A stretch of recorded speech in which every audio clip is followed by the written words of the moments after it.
কপাল মন্দ চোখ থাকিতে অন্ধ এই জীবনে জইলা পুরা শ্রেষ্ঠ হইয়া গেল।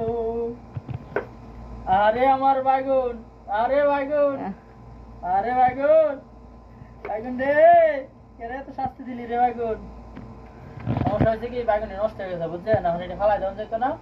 মানে মনে করেন এটা কাটতে কাটতে সাইজ করে লয়ে এলাম বুঝছেন, কারণ এটা হলো পয়সা টাকার কিনা, কারণ বিদেশের বাড়ি তো খুব কষ্ট আছে রে। আয়ো কাটাও মাংস শেষ হয়ে গেছে নাকি ভাই? মাংস, তোর মারির মাংস 1 কেজি মাংস রাঁধছি 4 দিন খাইছি, আরো থাকতো নিয়া। বাংলাদেশে কয় কোটি টাকা মাংস? আরে বাংলাদেশে 26 কোটি টাকা মাংস। এদেশে মাংস কুরবানি ঈদ গেল, কি হ্যাঁ কইতা কি করলো না করলো, কোনো জবাটা বা কোনো কিছু দেখলাম না। এই সৌদি আরব নবীদের দেশে কুরবানি দিও, মানুষ দেখবো কিভাবে কুরবানি দে না দেয়।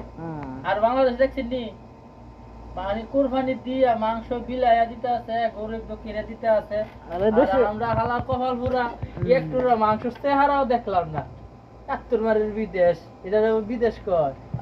আমার কয় যে আমি মনে করি আমরা বাংলাদেশের সবচেয়ে বড় বেশি কুরবানি হয়, সারা বিশ্ব থেকে বাংলাদেশে কুরবানি হয়, এবং প্রত্যেকটা গরিব দুঃখী মনে করেন একটু রইল গরুর মাংস খাওয়া যেতে পারে। আর এই সৌদি আরব পুরোটা মহল্লার মতো 2 দিন ধরে ঘুরতে আছে, কাম ইয়া করতেছি, একটু মাংস দিই না মাংসের দিতে হইলা। আর জব করছে না করছে ও করতে পারি না। এত্তর মারের বিদেশ, লাখ লাখ টাকা দিয়ে গরু কুরবানি দিলাম, একটু মাংস খাইতাম না মিয়া। মানে বাইগুন নান্দাম, বাইগুন খাবো। আরে এদেশে কুরবানির দেয়ই না মনে হয়।